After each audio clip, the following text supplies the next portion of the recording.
Good, Peter. Great. Good afternoon, everyone. Good afternoon. Welcome. My name is Lynn Berg. I'm from DeLand, which is up near Daytona Beach. I joined ACBL in 1962, and in 1974, I started directing. My husband and I had moved into a small town up on the St. Johns River, and we went up to play in a bridge club in Palatka, a little river town you might have heard of. It had just begun. Now, we had played in the DeLand Bridge Club up until then, but we moved up on the river, and we heard there was a duplicate game in Palatka, and up we went. It was on Monday nights, and they had a director come from St. Augustine to run the games. There was no one local to do it. Well, I immediately got interested and involved, busybody that I am, and I got interested in becoming a director because we all realized that Ellie McDonald, who was not young, was absolutely just not going to be able to come every time. So, as many of you might, I got interested in being a director partly because it looked like there was a local need for someone to do it. At that time, they had two different levels of tests. There was a qualified director's test, which was basically, take this easy test because we want you to be a director. And then there was the certified director's test, which was significantly more difficult.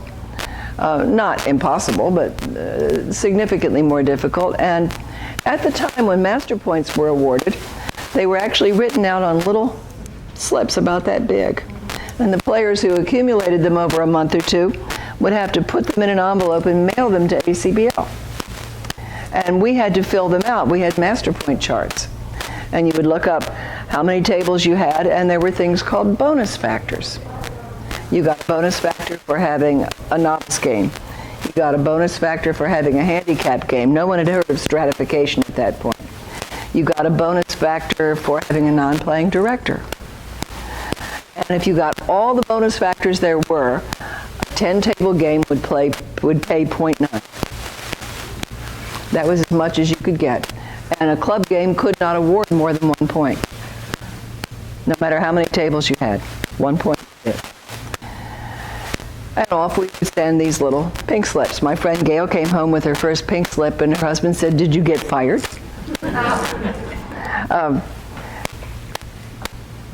I found directing intriguing from the very beginning. And I realized very quickly from watching Ellie and thinking, well, I don't want to do that, that one of the tough things about being a director is that we do it alone most of the time. There's very little opportunity to see other directors. If you're involved with running a game, you might not get to play, or if you're a playing director, you're under extra duress. And you rarely get to see what anyone else does. You don't have anyone very often to consult on the fly to answer questions when things come up. You have to hope you can do the best you can, and luckily you usually know more than the players. But so I've been a club director now for, this is my 43rd year, and 15, it'll be 16 years ago this fall, I started doing some tournament directing. Never went past being a part-timer. But the most useful thing I've done for my club directing is to come home from any time I direct at a tournament with something I'm reminded of or something new. And I've discovered as I was doing the research to plan this presentation how much is available to you online that just simply didn't exist when I was coming up. There wasn't any online. I never got my first computer until 1990, and it had a black screen with orange writing on it. Remember those? And you used a dot matrix printer. Things have changed a lot. Today, if you're interested in becoming a club director, you can take online courses. You can go to any of the nationals. We have one coming up in November here in Orlando, and sign up for the class. And I have a sheet of information on that in this stack for anybody who's interested in actually taking the class. Even if you are already a director, going to a refresher class or sitting in on this beginner's class, if you haven't done it before, is worth your while.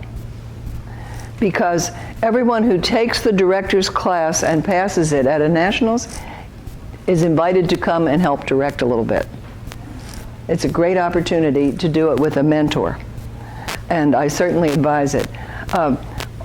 Going to another club and watching someone else direct is no help unless you get to follow along when there are rulings.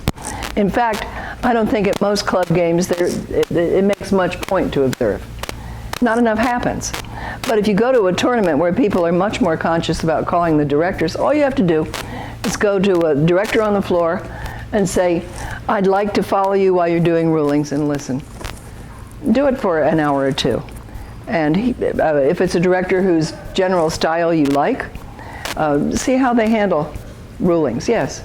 Can you do that if you took the exam by mail? I'm sorry? Can you do that if you took the exam by mail? Sure. Yeah, I don't see why not.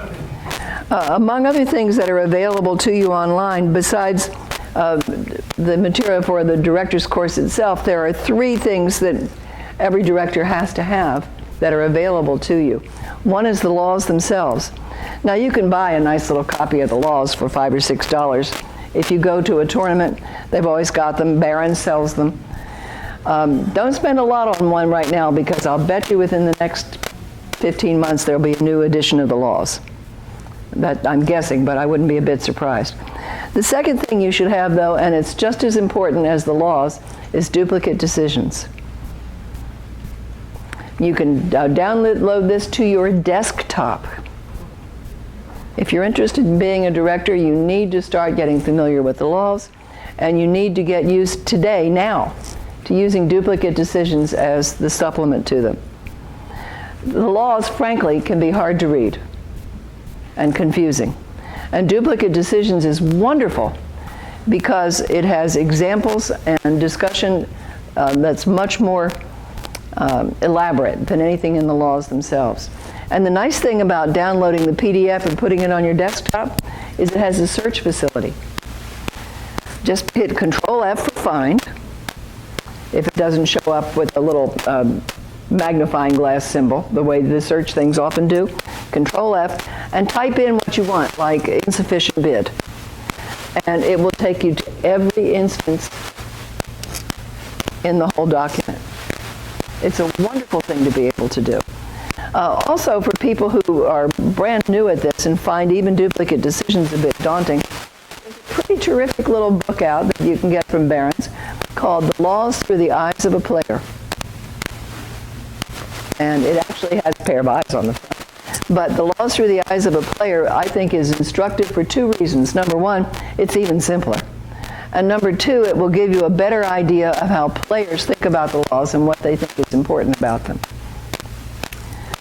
Now, may I borrow you, sir? Sure. Yeah, you have 5 choices. You can see the dummy now. You can put your hand down. You can tell him he has to lead spades. You can forbid the lead of spades. You can tell him to lead anything he pleases. Do you have any questions? Yeah, do it again, please. Isn't that what you usually say? Well, that's what I would say.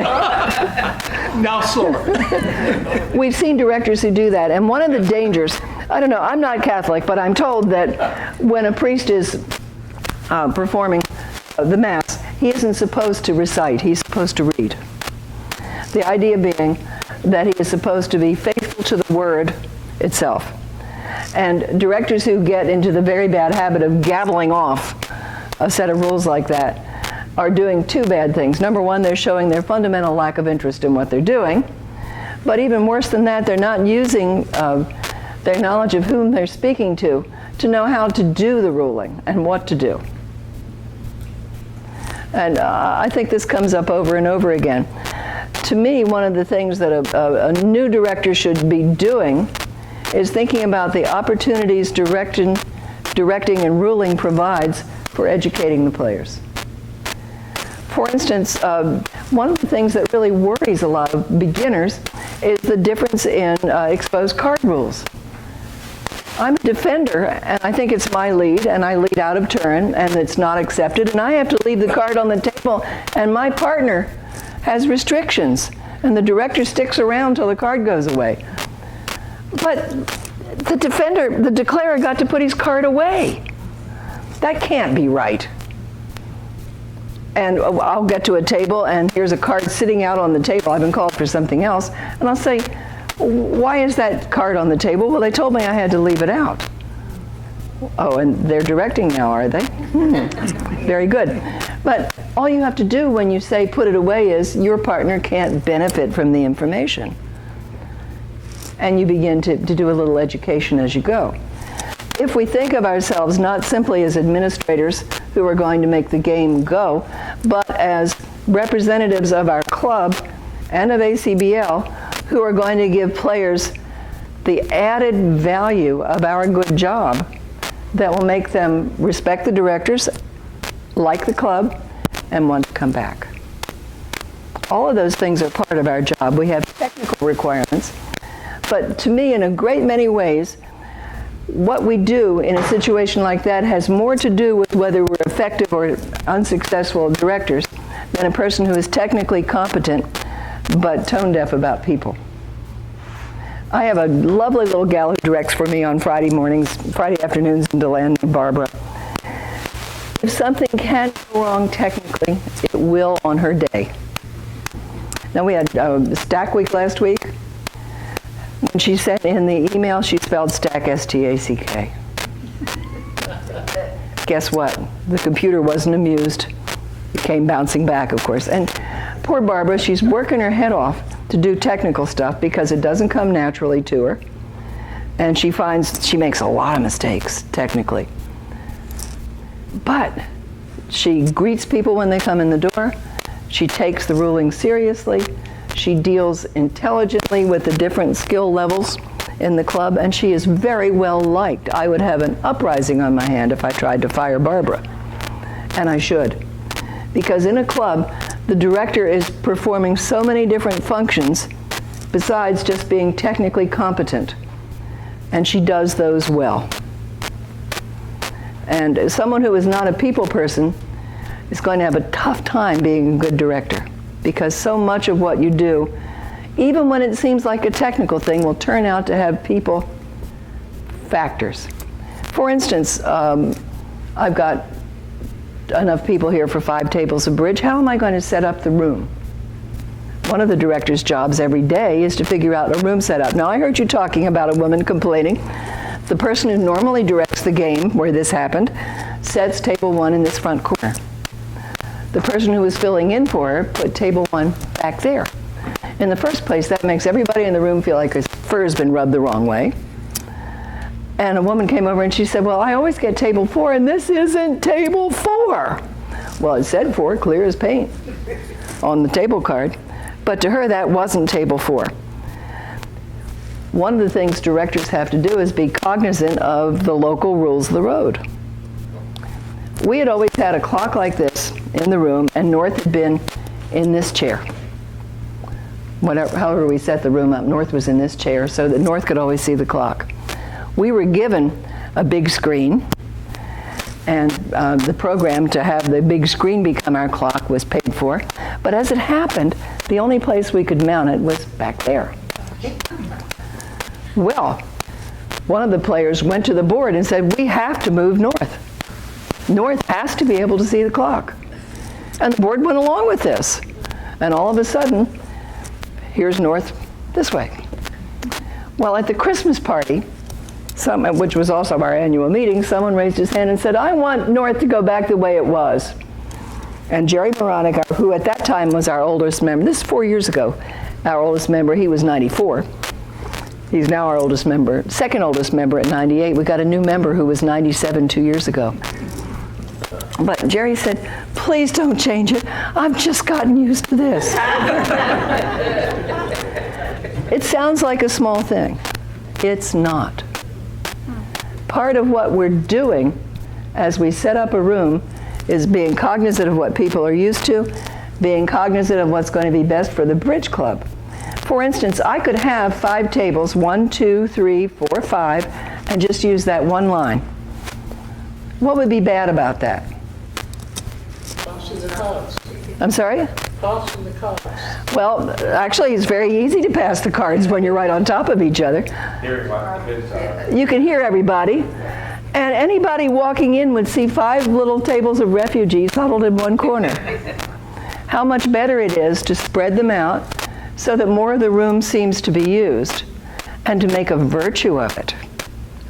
Not say, oh, we've only got 5, but say, look at all the room we've got to be comfortable and not hear anybody else. It makes a difference. It makes a difference for the comfort and happiness of the players. They want to feel that they're in good hands, that they're doing something that is successful, and that they have someone who is impartial on whom they may rely. But I'm also representing not just the interest of the players, but the interest of the club. And when you have a member-owned club, I think that's particularly important. So I want, if I get lemons, I jolly well want to make lemonade. And what else am I going to do to be conscious of what's going on? I'm going to be present and available before the game starts.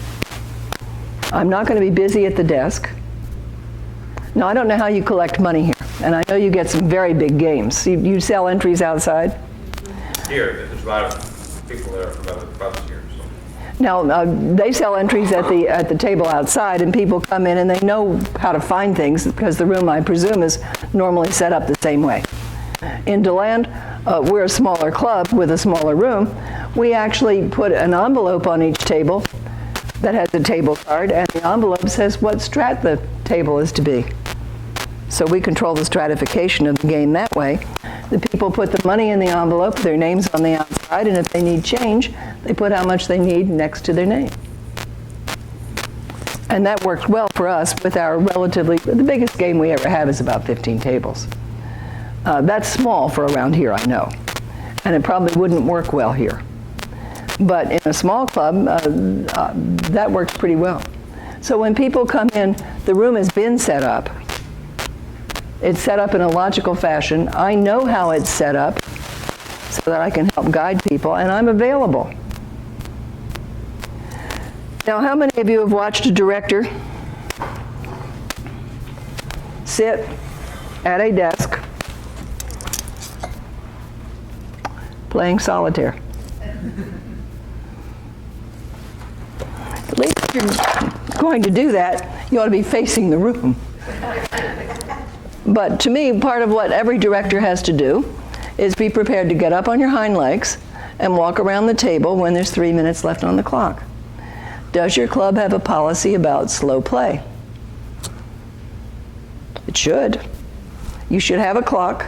It should be running, and there should be a policy about it.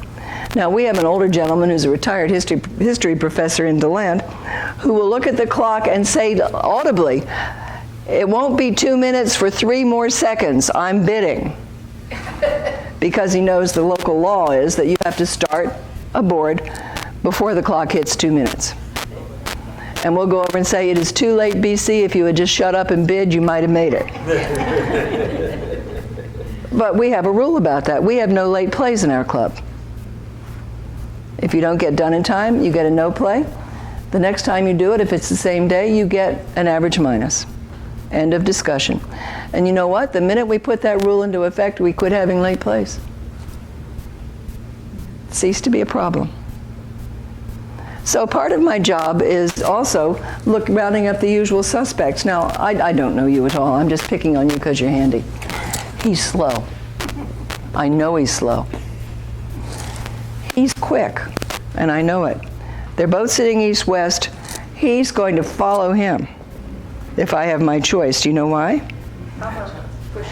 Well, no. So he can catch people up.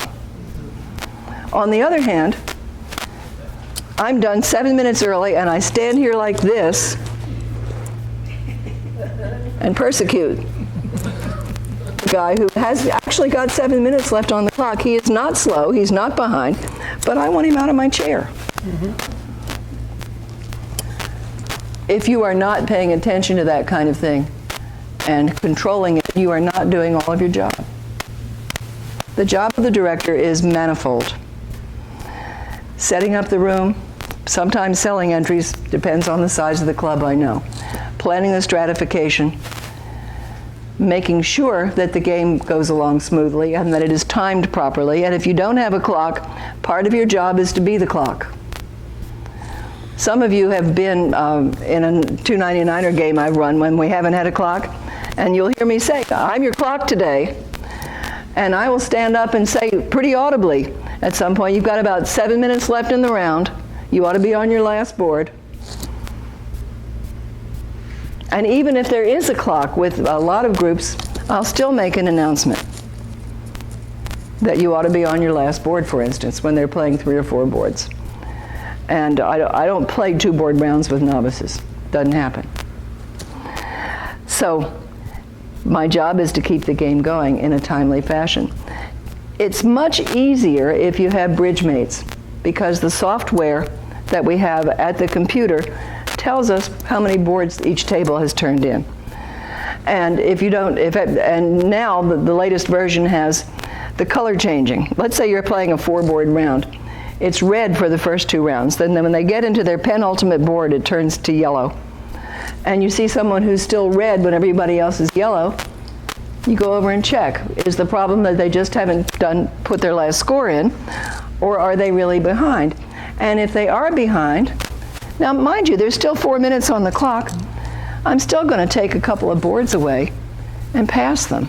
I haven't had to say a word, but they're all very conscious of the fact that time is now passing. In fact, one of the things I have to do if I'm directing is not fall in love with the sound of my own voice. Players don't want to hear it. They really don't. We used to have a guy, nice guy, pretty good director, technically, but he'd stand up there and say, "Well, we have 10 tables today, and that means halfway through, you'd meet a set of boards you'd already played east-west if we didn't have a skip." And this is while they're all settling down and getting ready to play the first board. In the first place, they're not going to remember, many of them, that there's a skip at 5. And in the second place, they don't want to hear it. They're not interested. That's no time to make announcements. And when you make an announcement, you've got to remember the little kid who said to his mother, who went into some detail about how babies were made, "I just wanted to know what hospital you were in." You can't tell people how to make a clock when they ask you what time it is. Well, people who are there to play bridge are there to have a good time. And they're not there to worry about the technical stuff.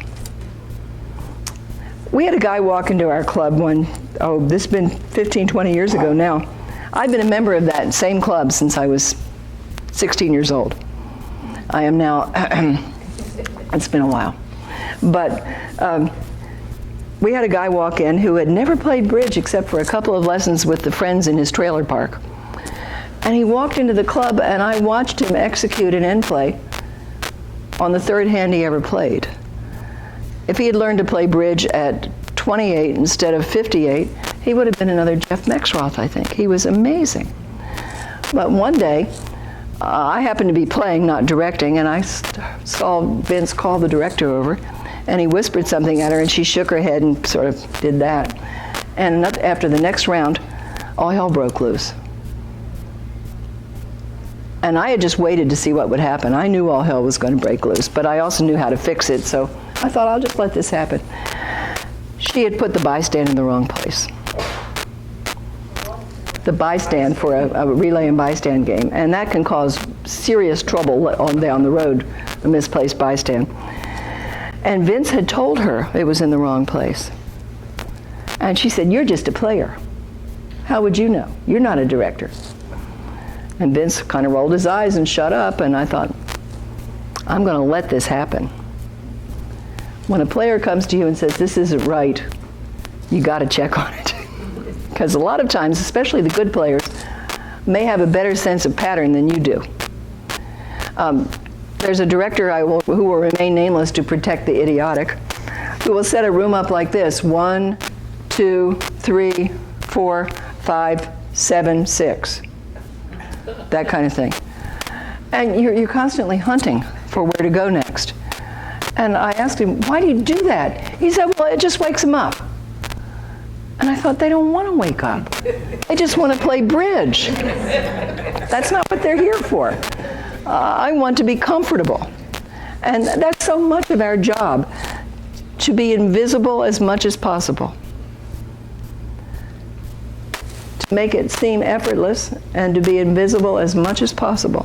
If the room is set up logically, if you give few announcements carefully so that people actually pay attention, and if you are responsive to situations you see brewing, you will be a good director. You don't have to be loud. You don't have to be constantly, you shouldn't be hovering or talking all the time.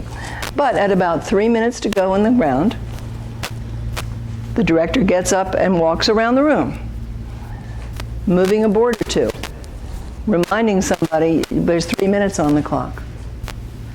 And you don't stay, you don't hover. I think hovering is one of the worst things we can do. I think it's irritating. And we have to remember, particularly with the adults, that they're there as adults who are volunteering to do this. They paid their money. We are in retail, whether we like it or not. And in an area like this, people can vote with their feet and go play somewhere else. Now, where I live, that's not so simple. But still, we have people coming from a distance to play in our club because they're comfortable, and it's a better mousetrap. ACBL would let somebody buy the building next door and set up a competing club. Did you know that?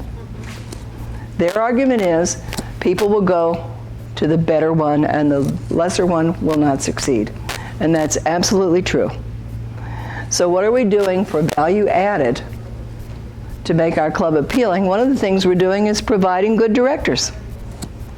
And that to me is as important as anything we do. I think it's more important than cookies.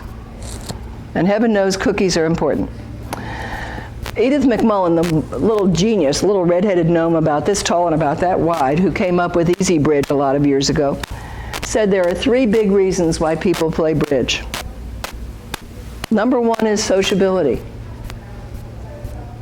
So greeting people, getting them to wear name tags, remembering who they are, commenting on something we like about them, involving them by asking someone to be a volunteer. Those are all things that enhance this idea of sociability. And if your club is not offering a break, it should. Because that sociability time is part of what makes people want to come back. And particularly in Florida, with the age group many of us have, you've got people who never get to eat with anybody else because they live alone. And that chance to go up and get a snack and chat with another person while they eat something, believe it or not, is important. I'm not kidding about this. Second reason people come is because it's Tuesday. I don't have anything on my calendar for Tuesday. I want something to do. And again, they'll find something else to do if they don't enjoy themselves. The third reason is the mental challenge. This is not the fast pairs, folks. Typically, ACBL offers 7-minute boards with about 15 seconds to change tables for a 3-board movement or a 4-board movement. Two-board movement is about 15 minutes for 2 boards. But I find with a great many places today, that just isn't enough. They need 7.5 to 8-minute boards because the majority of the field isn't done in time. Now, if you're playing 4-board rounds, they will be. But with 3-board rounds, 2-board rounds, a lot of times you're going to find you're way better off setting the clock for 8. And how do you tell that? If 80% of the field isn't ready, it is not time to call it. Put a minute on the clock, look at your watch and give them an extra minute, whatever your reasoning is. If 80% of the field is getting done with 3 or 4 minutes on the clock, run some time off. But you've got to respond to the clientele you have. Now, maybe over here you get younger players. It doesn't look like it to me, but I was in the next room. St. Petersburg. Yeah, I understand. And DeLand is the same way. We don't get younger players, and we have mainly afternoon games. The younger players couldn't come if they wanted to. They're working. Yep. So thinking about the reasons people are there and the fact that we are the representative, many times the only representative of the club that players see, is so important. if you're going to have a pretty good turnout, there's nothing wrong with getting someone who comes early and saying, how about standing at the door and greeting people and showing them where stuff is? It's a member-owned club. People are happier staying members of clubs in which they are asked to do things and are considered to be important. I was a member of a women's club up in Willaca for a lot of years because we ran a bridge game at the women's club, and I had to join her. They wouldn't have let me do it. And when I joined, I was the youngest person in the group, and when I left 17 years later, I was still the youngest person in the group. But when I got down to DeLand, where I live now, I went to another branch of the Federated Women's Clubs and said, I'm transferring my membership. I never got asked for anything but money in the year I was a member. I never got invited to be on a committee. I never got asked to do anything but give cash. And at the end of the year, I said, this is not for me. I did not feel welcome. All I was doing was killing time and paying a large fee to do it. No, thank you. And you'll find if you want to have the sense of a club that you have got to be the person who sparks the interest of people in being in a club. They need to be welcomed. They need to be greeted. They need to be made to feel that they're important to the well-being and happiness of this club. And they need to be educated. And it is up to the director very often to be the point person for this. Now, have I mentioned ACBL Score yet? No. You can learn enough to run ACBL Score very quickly. You can download it for free from the ACBL website. Just go on the area that says clubs, click on that, and one of your choices is ACBL Score, and it's free. You can put it on your computer and practice. It's that easy to do. And it's a user-friendly program to some degree. However, I've got to warn you that they're claiming that within the next year they're going to have a whole new version. I will believe this when I see it. That was 2 years ago. We've heard this, well, they've spent a lot of money and not succeeded so far. Yeah. One of the things that the club manager where I'm at had me do when I downloaded ACBL Score was go back like another month, pick out a game that had already been played, and rebuild it from scratch on ACBL Score at home and see if my results matched exactly. Well, sure. Well, one of the things, They'll teach you everything. you can do that very easily if you're using something like Bridge Webs, Yeah. Oh, you gotta find yourself a game. because you could just go on and get the names and put them in, and the Traveler version will let you put in all the contracts and directions. And then, of course, it's a GIGO thing. You have to do their master points and everything, and stratify them, but Yeah. it works. It works. But ACBL Score is tremendously flexible for a lot of things, and when some computer guy comes along and says, well, I can do this in X number of days and get it right, he's forgetting what that program will do. Let me give you an example. If I have a 4.5 tables in a beginner game, I want to run it as a hell because that's a very long sit-out. Not that the beginners would complain. You can give the beginners a 5-board sit-out and they'll say, okay, I'll have a cup of coffee. You give the open a 2-board they sit out and they say, I have to sit out today? It's very different. But let's say you don't want to do that. You want to run it with a 3-board sit-out. But the typical 5-table HAL is 9 rounds of 27 boards. My 199ers are never going to play 27 boards in 3 hours. Some of the open players couldn't play 27 boards in 3 hours.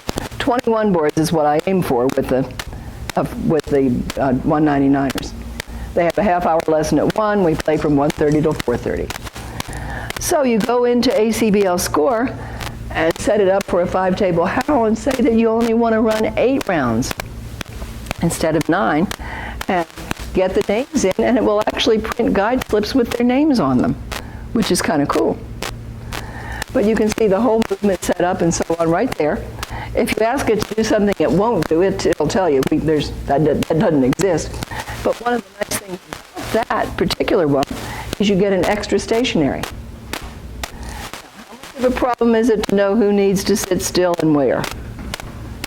Think about the clubs you play in. I have to be near the restroom. I need such and such a seat because of the air conditioning or the light Or you've got one guy in a cast and somebody else who can't move. Well, and you have in a typical 5-table howl, there is one only stationary. And you have to remember which table it is. But the nice thing is, when you curtail the movement, you get another stationary out of it. Not such a bad thing. Same thing is true with a 6-table howl. If you drop it down to 24 boards instead of 27, you have 4 stationaries instead of 3. And it can matter. What do you do when you decide to run a 5-table Mitchell? Because you have 5 full tables, and that gives you 5 4-board rounds with your beginners. And you get all the names in, and you check the stratification, and all your C's are sitting east-west, and all your A's and B's are sitting north-south. Have we ever run into this one? Sure we have. Now, I don't care what you put on the envelopes. These are adults. They will sit where they want to some degree. And they're beginners. You don't want to yell at them too much. So what would you do with that in order to make it a legally stratified game? Absolutely, scrambled Mitchell. That's one of the choices that's in ACBL score. The nice thing about it is all the stationary players still stay still, but after round 3, you change the orientation of the table card. Now they're still, but they're east-west, and the moving pairs are the north-souths. And you end up with a 1-winner game that's pretty fair. But choosing the movement for something that's going to work for your players and be fair is part of your job.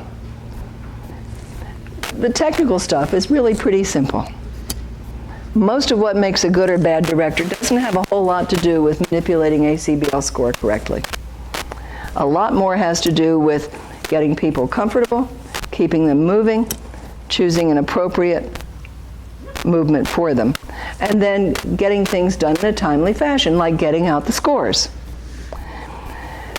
I was running a 199er game yesterday with 10 tables, and my printer decided it just wasn't going to work. It grumbled. It made noises. And it had a new toner, and it had been put in correctly. We checked it 2 or 3 times, but so it wouldn't, and everything froze. Have you had that happen? What do you do when everything freezes? You have to unplug it, plug it back in, and restart. Well, I tried that twice, and I finally said, go home. Look it up online. I promise you it'll be there before bedtime. And set them off. I didn't do it on purpose. Wasn't my fault. But nevertheless, I wasn't going to be able to provide what they wanted. I said, I'll keep the summary list, and anybody who still wants a summary, just ask the director the next time you come, and you can have a summary. It's not a problem. I don't know why they still want summaries when they can get online, but they do. Part of it is, why do it paperless when I can spend money and use paper, I guess. I'm not sure. We have taken a lot of the sociability of the game away by the technical advances.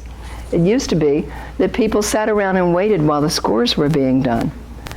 And in a lot of clubs, as was true in ours, there was a big blackboard that had been ruled out to look like a recap sheet.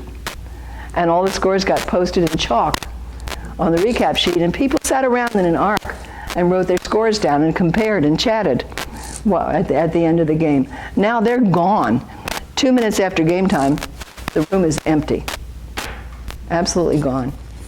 And it's a big shock to see that happen.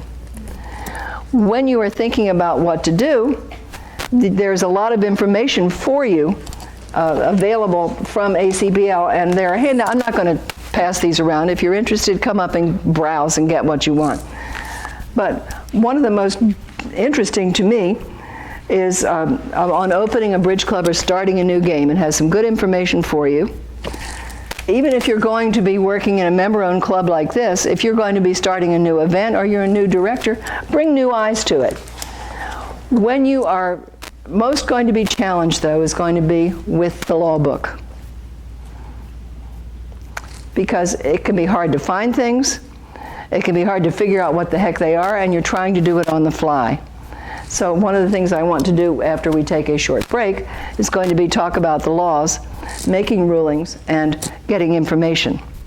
Because there's a lot we can do to simplify the process for ourselves and to prepare ourselves to do the rulings. And for those of you who aren't interested in actually being directors, this is the part you really want to know. It's fascinating. Let's say that as a director, I'm going to run the 299er game on Tuesday afternoon. I will get, on the average, 10 calls in the afternoon. The next day, I get set over to babysit a bracket or two of a KO, and I happen to get brackets 1 and 2, and I get 0 calls. Not one, all afternoon.